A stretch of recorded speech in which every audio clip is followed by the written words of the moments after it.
Group C च्या exam ज्या पाहिला असेल आपण, आता काही जण परीक्षा देणारे नवीन होते, बऱ्याच जणांनी पहिल्यांदाच फॉर्म भरलेला होता, बऱ्याच जणांची तयारी नव्हती, बऱ्याच जणांची चांगली तयारी होती, बऱ्याच जणांची तयारी चालू असताना परीक्षा दिली गेली, बऱ्याच जणांना पेपर सोपा गेला, काहीला थोडा कठीण गेला, काहीला घडामोडीचा प्रॉब्लेम आला. हे जे प्रॉब्लेम, ह्या ज्या समस्या, तुमच्या ह्या समस्या आपल्याला कमी कमी करायच्यात. तर पहिल्यांदा लक्षात घ्या विद्यार्थी मित्रांनो, तुमच्यासाठी खुशखबर आहे की येणाऱ्या 2 महिन्यात म्हणजे एप्रिल मे गेला की जून महिन्यामध्ये जाहिरात येणार आहे. जून महिन्यामध्ये जी जाहिरात येईल ती असेल ग्रुप बी आणि सी ची. विशेष म्हणजे सर्वप्रथम लक्षात घ्या, ऑनलाईनच्या तासिकेतून युट्यूब लाईव्हच्या माध्यमातून आपल्याला जे विषय कव्हर करायचे, इतिहास, यानंतर आपल्याला महत्वाच्या टॉपिकवर चर्चा करायची भूगोलच्या, म्हणून भूगोल, त्यानंतर आपला अर्थशास्त्र, याचे महत्वाचे टॉपिक आपल्याला घ्यायचे, त्यानंतर आपला महत्वाचा विषय सर्वात आवडीचा भारतीय संविधान आणि भारतीय प्रशासन, राज्यघटना म्हणून त्याला, संविधानावरती सुद्धा आपल्याला प्रश्न आहे. याचबरोबर आपल्याला विज्ञानाच्या महत्वाच्या टॉपिकवर चर्चा करायची आहे. आणि हे सर्व झाल्याच्या नंतर उद्यापासून दणका चालू ठेवायचा आपल्याला, कशाचा? घडामोडीचा. म्हणून उद्यापासून आपल्याला घडामोडीवर सुद्धा चर्चा करायची, लक्षात घ्या. हे 6 विषय 6 महिन्यामध्ये आपल्याला युट्यूब लाईव्हच्या माध्यमातून कव्हर करायची. फक्त तुम्हाला ऑनलाईन यावं लागेल. चला, बरेच जण आलेत. ओके, गमी मॅडम गुड इव्हनिंग. इतिहास, भूगोल, अर्थ, संविधान आणि विज्ञान घडामोडी ह्या सर्वांवर चर्चा करायची आपल्याला. सर्वांचं आजच्या तासिकेमध्ये स्वागत आहे. या ठिकाणी पाहूयात आपण आजच्या विषयावरती चर्चा करूयात. बघा, सर्वप्रथम संविधान, राज्यघटना. आजच्या तासिकेमध्ये तुम्हाला काय वाचायचं, म्हणजे येणाऱ्या 6 महिन्याच्या नंतर जी आपल्याकडे ग्रुप सी ची एक्झाम होणार आहे, त्या ग्रुप सी मध्ये राज्यघटनेतले काय काय टॉपिक येऊ शकतात ते सांगतो तुम्हाला. बघा विद्यार्थी मित्रांनो, राज्यघटनेमध्ये सर्वात महत्वाचा टॉपिक परीक्षेला हमखास विचारला जाणारा कोणता? संविधान सभेची निर्मिती.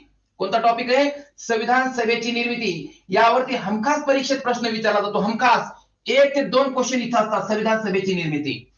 म्हणून इथून पुढे तुम्हाला हा टॉपिक कंप्लीट करायचा, संविधान सभेची निर्मिती. बरेच जण म्हणतात सर राज्यघटनेचे कोणते टॉपिक परीक्षेला उतरतील, तर लक्षात राहू द्या, आज संविधान सभेची निर्मिती म्हणजे याच्यामध्ये घटना परिषदेची स्थापना, संविधान सभेचे हंगामी उपाध्यक्ष, अध्यक्ष, कायमस्वरूपी अध्यक्ष, उपाध्यक्ष, संविधान सभेच्या मसुदा समितीचे सदस्य, अध्यक्ष, हे सर्वांची गोष्ट आपल्याला या ठिकाणी येणार. म्हणून संविधान सभेची निर्मिती हा पहिला टॉपिक. दुसरा टॉपिक आपल्याला नेहमी विचारला जाणारा आपल्या संविधानाचा सरनामा. आपल्या संविधानाचा सरनामा अत्यंत महत्वाचा पॉइंट. याच्यावरती हमखास दरवर्षी एक प्रश्न असतो, लक्षात घ्या. तो सुद्धा आपल्याला घ्यायचा आहे. बऱ्याच जणांना सांगतोय, कंटिन्यू आपल्याला विषय घ्यायचे आजच्या तासिकेमध्ये. 1 संविधान सभेची निर्मिती, 2 संविधान सभेचा सरनामा, आपल्या संविधानाचा सरनामा. त्यानंतर 3 नंबरला येणारा हमखास टॉपिक येणारा मूलभूत हक्क. मूलभूत हक्क नावाचा टॉपिक आपल्याकडे नेहमी परीक्षेला विचारला जातो. मूलभूत हक्कांच्या नंतर मार्गदर्शक तत्वे हमखास परीक्षेत विचारली जाणार. आणि कर्तव्ये हे सुद्धा आपल्याला परीक्षेत विचारली जाणार विद्यार्थी मित्रांनो. बघा 1, 2 आणि 3 आणि हे 4, हे पहिले 5 ते 4 धडे तुम्हाला नेहमी काय करायचे? कव्हर करून घ्यायचे. यावरती हमखास परीक्षेत प्रश्न असतो. तुमच्या ज्या समस्या असतील तुम्ही लाईव्हच्या माध्यमातून मला करू शकता. कारण 5 आपण मागच्या वेळेस 5 लेक्चर घेतले युट्यूबला. आता त्यावेळेस कोण कोण आले होते बघा, ऑनलाईन बरेच जण विद्यार्थी आले होते. आठवा थोडस, मागच्या वेळेस तुम्हाला मी युट्यूब लाईव्ह आलो होतो. युट्यूब लाईव्ह येऊन कमीत कमी वेळामध्ये तुम्हाला 4-5 पॉइंट शिकवले होते. अजूनही आपले युट्यूबला व्हिडिओ आहेत 17 मिनिटाचे, 18 मिनिटाचे, तब्बल 20-20 मिनिटापर्यंतचे व्हिडिओ. त्याच्यात बघा तुम्हाला मी काय शिकवलं होतं. किती व्हिडिओ घेतले होते? 5 का 6 व्हिडिओ घेतले. त्या 5-6 व्हिडिओ मध्ये तुम्हाला शिकवली होती बघा, नाना शंकर शेठ. शिकवलं होतं नाही? बघून घ्या. युट्यूबला जास्त लाईव्ह नसतो, पण येतो आणि कार्यक्रम थेट करतो. तसं बघा इथं नाना शंकर शेठ हा आपण युट्यूबला घेतला होता. अवघ्या 10 दिवसापूर्वी हा व्हिडिओ मी वर्गात शिकवला होता. इथं 5 किती मिनिटाचा होता? 17 मिनिटाचा होता. नाना शंकर शेठ 3 पॉइंट सांगितले, 3ही परीक्षेला आले. आता मान्य करा. म्हणून विद्यार्थ्यांच्या माझ्याकडे समस्या होत्या की सर तुम्ही या 5 व्हिडिओ घेतले, 5ला 5 काच्या संयुक्त पूर्व परीक्षेला आले. आता हे सांगितल्याच्या नंतर काल एक जण म्हणाला तुमचा लग्गा आहे काय आयोगात, तुमचा लग्गा लागलेला आयोगात, म्हणून तुम्हाला अगोदरच माहित होतं म्हणून तुम्ही तेच टॉपिक शिकवले. असं नसते. तो आयोग आहे, घटनात्मक दर्जा असतो त्याला, कलम 315 नुसार.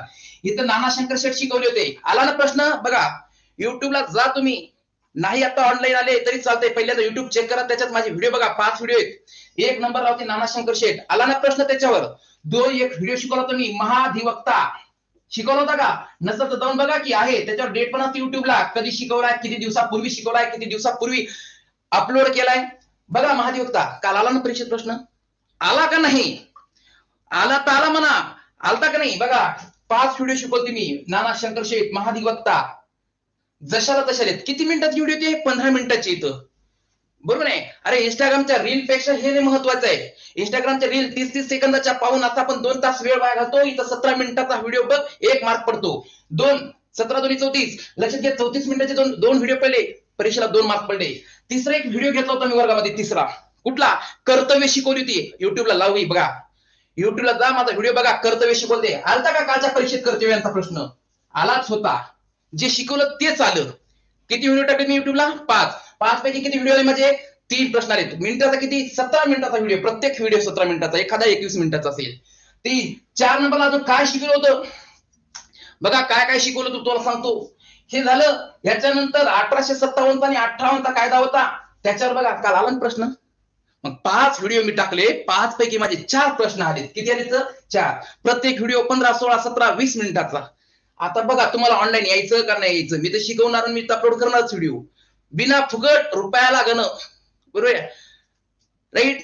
आणि कमीत कमी 17 मिनिटाचा व्हिडिओ का झाला? आगाव भपाट पसाऱ्यात नव्हत्या. त्याच्यात आगाव कचरात नव्हता. जे कामाचं होतं तेच टाकलं होतं. यायले का? चला बघा मग. आणि ही आज सुरुवात आहे. आज मी शिकवणार नाही, फक्त तुम्हाला सांगणार किती शिकवणे किती आले. आणि ही काळाची गरज होती. काळाची गरज होती. बऱ्याच जणांनी आता बघितलं. बऱ्याच जणांनी काय केलं? ग्रुपला टाकलं, कुठे युट्यूबला टाकलं. काय टाकलं? की हे आलं ते आलं. फोटो काढून पाठवले. आपल्याला फोटो टाकायची गरज होत नव्हती. आपल्या कामाची पोच पावती आपल्यापर्यंत पोहोचली. पेपर झाल्या झाल्या मुलांनी सांगितलं तुम्ही शिकवलं ते आलं, तुम्ही शिकवलं ते आलं. आपले विषय किती येतात? 4. तुम्हाला मी इतिहास शिकवला आला. शुक्रवारची गोष्ट वर्गातली. शुक्रवारची काय शिकवतं? क्रांतिकारी संघटना. क्रांतिकारी भरपूर आहेत. किती क्रांतिकारक शिकवले? 3. 1 सावरकर शिकवले होते. आला का सावरकरावर प्रश्न? आला. त्याच तासिकेमध्ये काय शिकवलं होतं आपण? वासुदेव बळवंत फडके आद्य क्रांतिकारक. आला प्रश्न? आला. किती मिनिटं मी शिकवलं वर्गात ऑफलाईनला? अर्धा तास. अर्ध्या तासामध्ये काय शिकवलं? 3 प्रश्न. 3 आले. आणि युट्यूबचे हे 4. विचार करा मित्रांनो. काही दिवस देण्यापेक्षा काही घंटे दिले 10 मार्क कमवून दिले. आणि आता अजून शब्द आहे तुम्हाला इथून पुढं की आगामी 6 महिन्याला ग्रुप सी ची एक्झाम होईल आणि ग्रुप बी ची होईल. तर त्याच्यासाठी तुम्हाला क्लास नाही लावता आला तरी चालेल, पण युट्यूबला ऑनलाईन या आणि हे व्हिडिओ बघा. ऑनलाईन काय म्हणतो? अरे व्हिडिओ टाकल्याच्या नंतर तुम्ही पाहू शकता, पण प्रश्न विचारू शकत नाही. आता तुम्ही ऑनलाईन मध्ये मला प्रश्न विचारू शकता. आणि हे आपल्या हक्काचं व्यासपीठ आहे. तुम्ही कोणताही प्रश्न विचारा, लगेच तुमची कमेंट पाहून तुम्हाला उत्तर जाग्यावर. लय करता झाल्यावर बी कमेंट पाहणं होत नाही. लय करता झालं ना तरी बी पाहणं होत नाही, वाचन होत नाही. आपले मोजकेच येतं मुठभर आपल्याला पाहता येतो. येतो की नाही? चला हे सर्व घ्यायचं आपल्याला. मार्केट करायचं नाही, मार्केट आपोआप तयार होईल आता. Okay okay. आणि काहीच काळजी करू नका. विषय सुरू झाला की सगळं तुमच्या मनासारखं तुम्हाला भेटणार. चटक पटक चटर मटर सगळं चवीला. आज काय मग?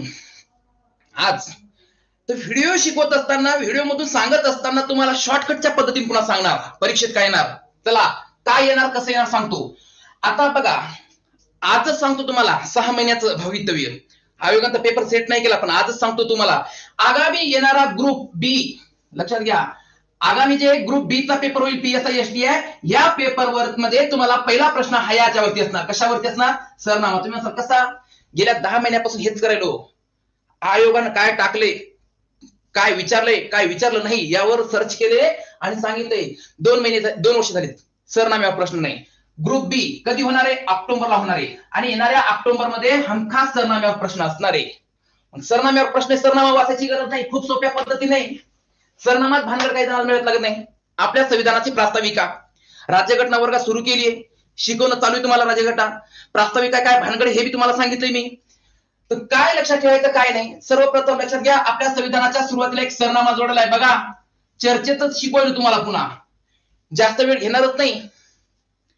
फक्त 12 मिनिटं झालीत. आगामी येणाऱ्या 12 मिनिटात कार्यक्रम होणार संपणार. बरोबर आहे? आगामी 12 मिनिटांमध्ये. क्लिअर?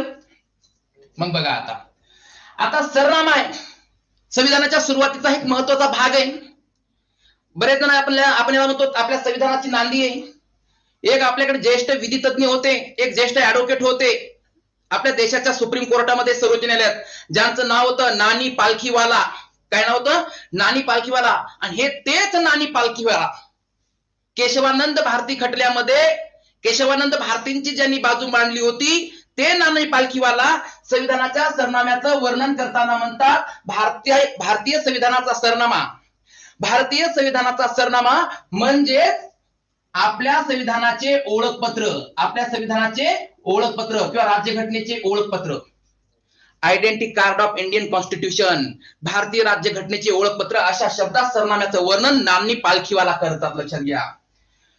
बरेच विचारवंत सरनाम्याला काय म्हणतात? राजकीय कुंडली, गुरु किल्ली, चावी, अशा शब्दात सरनाम्याचं वर्णन केलं जातं विद्यार्थी मित्रांनो. राईट, हे लक्षात घ्या. मग आता सरनाम्यामध्ये काय शिकवायचं लक्षात घ्या. एवढं पहिल्यांदा सरनामा हा उद्देश पत्रिकेवर आधारित आहे. कोणत्या उद्देश पत्रिकेवर? आपल्याकडे एक उद्देश पत्रिका होती. 8वा तो दिवस दिनांक 13 डिसेंबरचा होता. वर्ष होतं 1946. 13 डिसेंबर वर्ष 1946 साल होतं. 13 डिसेंबर 1946 साली पंडित जवाहरलाल नेहरू यांनी उद्दिष्टांचा ठराव मांडला. 22 जानेवारी वर्ष 1947 साली त्या उद्दिष्टांच्या ठरावाला मान्यता मिळाली आणि त्या उद्दिष्टांच्या ठरावावरून जो घेतलाय ना, तो हा सरनामा आहे संविधानाच्या सुरुवातीला. आणि या संविधानाच्या सरनाम्याची सुरुवात कशी होती माहितीये का? आम्ही भारताचे लोक, भारताचे एक सार्वभौम समाजवादी धर्मनिरपेक्ष लोकशाही गणराज्य घडविण्याचा आम्हास, इथून सुरुवात आहे. हे एक एक शब्द आपल्यासाठी महत्वाचा आहे. लक्षात घ्या. हे नाही ऑनलाईन जेवढे आले तेवढेच राहू द्या. लक्षात घ्या. नाही, आणि खूप महत्वाचा पॉइंट आहे, हे शिकवायचं आपल्याला. आणि हे एक एक व्हिडिओ रोजचा रोज आपल्याला अपलोड करायचं. लक्षात घ्या. बरोबर का? बरेच जण गावाकडे गेलेत. गावाकडे जाणाऱ्यांनी सुद्धा लक्षात घ्या. गावाकडे जे गेलेत का त्यांनी गावात बसून बी आपण हा व्हिडिओ पाहू शकतो, गावातल्या गावात राहून सुद्धा. पण गावाकडची परिस्थिती सध्या बदलली आहे. गावाकडची खूप परिस्थिती बदलली. गाव राहिला नाही, गाव गावासारखा राहिला नाही. त्याच्यामुळे गावात बसून तुम्ही व्हिडिओ पाहू शकता आणि तिथे ऑनलाईन हे मार्गदर्शन करू शकता. आता जग बदलायले तसे माणसं बदललेत, विद्यार्थी बदललेत. बरोबर नाही? जग बदलायले तसे माणसं बदललेत. एक काय झालंय तुम्हाला सांगतो बघा. सध्या कसं आहे, सोशल मीडियाचं मोठ्या प्रमाणामध्ये वातावरण तयार झालेलं आहे. सोशल मीडियाच्या माध्यमातून अनेक गोष्टी मिळत असल्यामुळे बाकीच्या गोष्टीची किंमत राहिली नाही. अशीच सोशल मीडियावरती माहिती काय कविता आली होती सोशल मीडियावरती. पण कविता जर म्हटली, म्हणजे म्हणणार नाही मी आता, पण म्हटली ती कविता, त्या कवितेमध्ये एक एक शब्द असे आहेत जे की प्रत्यक्ष आपल्याला लागू होतात आणि तसं ते हसू पण येणार. काही काही गोष्टी आपल्या स्वतःला लागू होणार. लक्षात घ्या. आणि ती कवितेतून आपल्याला काही कळतं, म्हणजे आपल्याला जीवन कसं जगायचंय आणि सध्या काय परिस्थिती चालू आहे हे तुम्हाला कळलं. लक्षात घ्या विद्यार्थी मित्रांनो. कविता जेवढी भारी होती ती की भयानकच. कविता म्हणजे कविताच. सांगतो ऐका 2 मिनिटांमध्ये ती कविता काय होती. ऐकायची का? पहिलं ऐकायची का कविता? बघा कान देऊन. पण लागू होऊ देऊ नका कुणाला. त्याचे जे शब्द आहेत लागू द्यायचे नाही. सोशल मीडियाशी निगडीत प्रत्येक गोष्टीची निगडीत कविता आहे. कविता आहे. गावाकडचा बबन्या सुद्धा फेसबुकवर टाकतो पोस्ट. ऐका विद्यार्थी मित्रांनो. गावाकडचा बबन्या सुद्धा फेसबुकवर टाकतो पोस्ट. बदललेल्या गावाची मित्रांनो तुम्हाला सांगतो एक गोष्ट. कवितेचं नाव आहे. गावाकडचा बबन्या सुद्धा फेसबुकवर टाकतो पोस्ट. बदललेल्या गावाची तुम्हा सांगतो एक गोष्ट. गाव माणसं शेतीवाडी, गाव माणसं शेतीवाडी सगळं झालंय ओल्ड. गाव माणसं शेतीवाडी सगळं झालंय ओल्ड. कांताबाई शांताबाई सुद्धा झाली आता बोल्ड. कविता अगोदर सांगितलं, याच्यातला एक एक शब्दाचा अर्थ नंतर घ्या. पुन्हा कडवं सांगतो तुम्हाला. गाव माणसं शेतीवाडी सगळं झालंय ओल्ड. कांताबाई शांताबाई सुद्धा झाली आता बोल्ड. शेतकरी झालाय फार्मर, शेतकरी झालाय फार्मर, मळा झालाय फार्म. झोपडीत लागला एसी, तापमान झाले वार्म. वाक्य बघा तुम्ही. शेतकरी झालाय फार्मर, मळा झालाय फार्म. झोपडपट्टीत लागला एसी, तापमान झाले वार्म. लोण्याला म्हणती बटर आणि पाण्याला म्हणती वॉटर. ऐका. लोण्याला म्हणती बटर आणि पाण्याला म्हणती वॉटर. तुपालाही म्हणू लागली आता देशी घी आणि देशी पिताना म्हणती थोडं वॉटर टाकून पी. परत सांगतो. लोण्याला म्हणती बटर आणि पाण्याला म्हणती वॉटर. लोण्याला म्हणती बटर आणि पाण्याला म्हणती वॉटर. तुपालाही म्हणू लागलेत आता देशी घी. देशी पिताना म्हणतात थोडं वॉटर टाकून पी. काळ आता बदललाय मित्रांनो. काळ आता बदलला. नवं आलंय टेक्निक. काळ बदललाय मित्रांनो. नवं आलंय टेक्निक. पिठलं भाकरीसाठी सुद्धा निघू लागल्यात पिकनिक. पिठलं भाकरीसाठी सुद्धा निघू लागल्यात पिकनिक. धोतर टोपी सदऱ्याऐवजी, ऐका शब्द, धोतर टोपी सदऱ्याऐवजी घालू लागल्यात जीन्स. महिला मंडळ कडू तुमच्यासाठी पण लागू द्यायचं नाही. आजची परिस्थिती तशी आहे. बरोबर आहे. म्हणून माझे मित्र मैत्रिणी, माझ्या भगिनी, हे सत्य वाक्य, त्याच्यामुळं पुन्हा ऐका खास महिलांसाठी. धोतर टोपी सदऱ्याऐवजी घालू लागल्यात जीन्स, लुगड्याऐवजी गाऊन घालून फिरू लागल्यात क्वीन्स. क्वीन्स लक्षात घ्या. धोतर टोपी सदऱ्याऐवजी घालू लागलेत जीन्स, लुगड्याऐवजी घालून गाऊन फिरू लागल्यात क्वीन्स. हरिपाठाऐवजी, गावाकडचं वाक्य, हरिपाठाऐवजी आता करू लागले सगळे प्रेयर. प्रेयर हा प्रार्थना, प्रेयर प्रार्थना.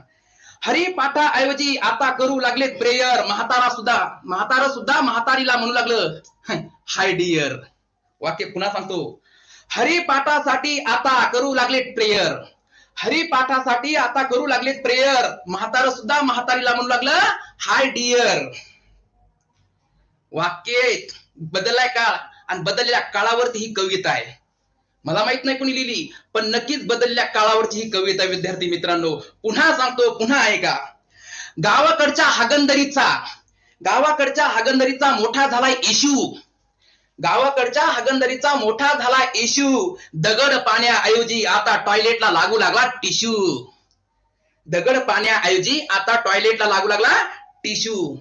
सत्य परिस्थितीवर आधारित आहे. संस्कृती जोपासा, नाही एक दिवस आपली संस्कृती विसरून जाणार. पुढचं वाक्य, नाती संपली शेती संपली. नाती संपली शेती संपली, गावचा झालाय विलेज. नाती संपली शेती संपली, गावचा झालाय विलेज. पीक पाणी सांगणार आटून गेले नॉलेज. पीक पाणी सांगणार आटून गेले नॉलेज. विद्यार्थी मित्रांनो, पूर्वी गावाकडचे म्हातारे कोतारे माणसं सुद्धा तापमान पाहून सांगायचे किती ऊन तापले, किती तापमान तापायले. यावरून पुढचा अंदाज म्हातारी माणसं गावाकडची काढायची की यंदा शेती किती पिकणार, किती पाऊस पडणार. बरोबर. गावाकडचे म्हातारी माणसं सांगायचे कावळ्यानं जर मोठा खोपा केला आणि तो झाडाच्या शेंडीवर केला तर पाऊस कमी पडणार. कावळ्यानं जर झाडावरच्या शेंडीवर खोपा न करता झाडाचा थोडा खाली केला पाऊस जास्त पडणार. हे अनुमान होतं म्हाताऱ्या माणसांचं.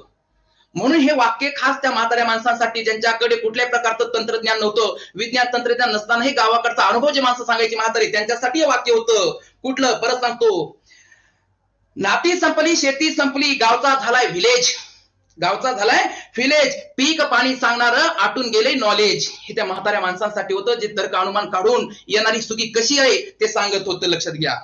चला पुढचं वाक्य, वायफाय इंटरनेटमुळं बर्बाद झाली पिढी.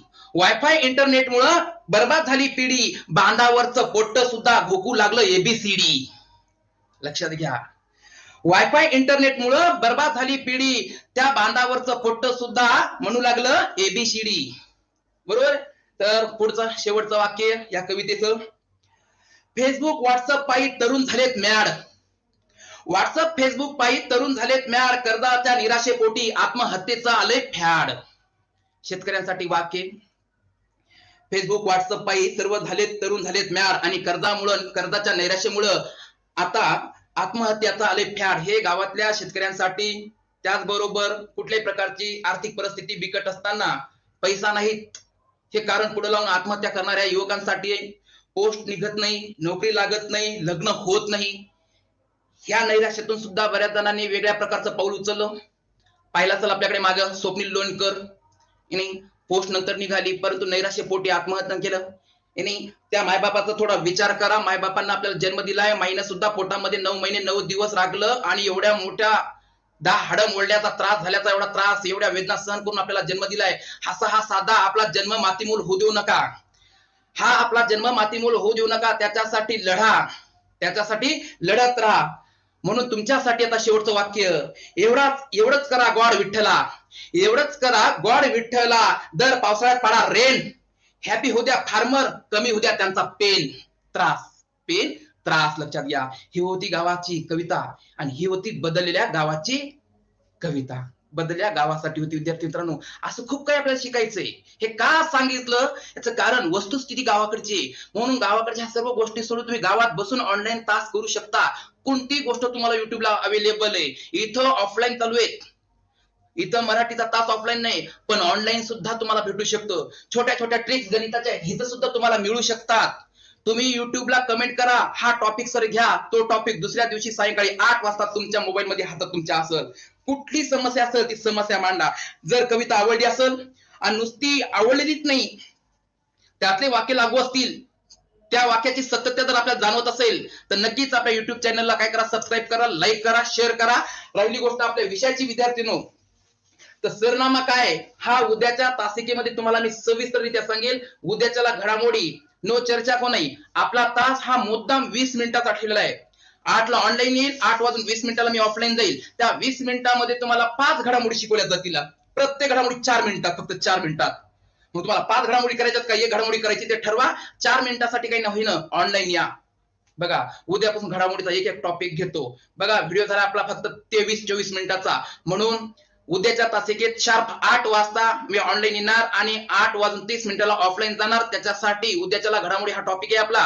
म्हणून पटकन ऑनलाईन यायचं आणि पटकन ऑफलाईन जायचं. जास्त खेळत बसायचं नाही, जास्त आगाव भपाऱ्या मारत बसायचं नाही, कामाचं शिकवायचं. आजचा पहिला तास होता, त्याच्यासाठी तुमचं मन प्रसन्न करण्यासाठी, गावाकडची जाणीव करून देण्यासाठी तुम्हाला ही मुद्दाम कविता म्हणून दाखविली. अशा कविता सुद्धा आपण शिकूयात, पण त्या लागू होणाऱ्या असल्या पाहिजेत. म्हणून उद्याच्या तासिकेत याच वेळी याच टायमाला याच युट्यूब चॅनलला आपण भेटूयात. ओके, धन्यवाद, भेटू.